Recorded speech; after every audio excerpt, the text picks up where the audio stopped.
Welcome, Flip Clock fans. We got here in Flip Clock Fan Studios a Sunbeam digital clock in Calypso Orange. We're going to take a look at this clock. As with most of the clocks we get here, this came from eBay, and it looked pretty good on eBay, but what you see is not always what you get. So we'll talk a little bit about that as the video goes on. Here's Sunbeam. According to the insert, we have in our home the finest clock of its kind available.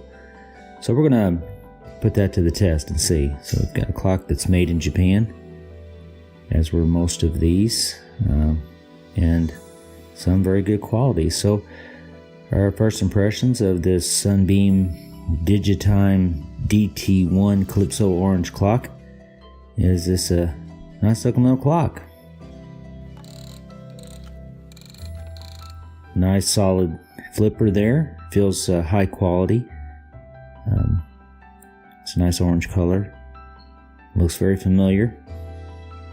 It says Sunbeam Corporation, Chicago, and we'll see about that. We'll see about what we got here really.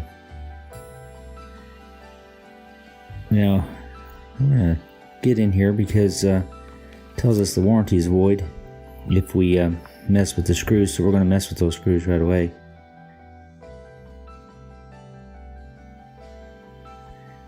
And that's how you're going to get into the cabinet here, the other screws being holding the clock mechanism in place. Just got to chase down a smallish screwdriver to get to that. It is a pretty small size screwdriver.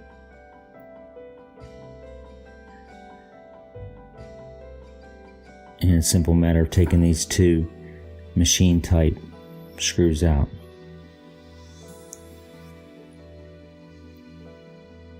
And just as an aside, when reassembling these clocks, don't feel you have to torque these screws down.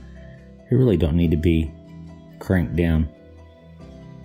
Now you can see here somebody's pried that open, entirely unnecessary, and I'm going to show you the proper way to open this clock. That is not for prying. That gives you a little handhold. Now the clock in general, it's got swirling on it. It's not a perfect case. The clock was built as a new in box, and it certainly is not. As you can see, someone's gotten into that. And how you open it is you put your fingers about right here. You're pressing down, and you use that little tab to pry open. Again, talking about whether this is new in box or not. One of the key signs is this bulb here. I don't care how old the clock is, if it's new, that's going to be clear. And it's been used, but that's got some life left in it. Again, it's a good clock. Here the knob, you can tell it's one of those knobs that just pulls straight off, so we'll take that off. These two, there's really no need to get into this mechanism. It's doing well. Motor's spinning freely. I really like these type of clocks. They're sealed real well, and there's not a lot of dust gets in there. Now, doesn't that look familiar? So what you do here is you get you a screwdriver and place in that hole and kind of pry that metal tab down. It's like spring material. And this face here, this bezel, whatever you want to call that's metal. And then we're dealing with real glass. So you know you got an older clock right away. There's Sunbeam. You can feel that's on the back side. And I've got news for you. I'm actually from the future, and I'll tell you, that comes off with water. Not just soap and water, not ammonia, water. It comes off. Whether that's good or bad, it's up to you. As you're going to see, I'm not preserving this clock for collectability. I'm preserving it for looks. So,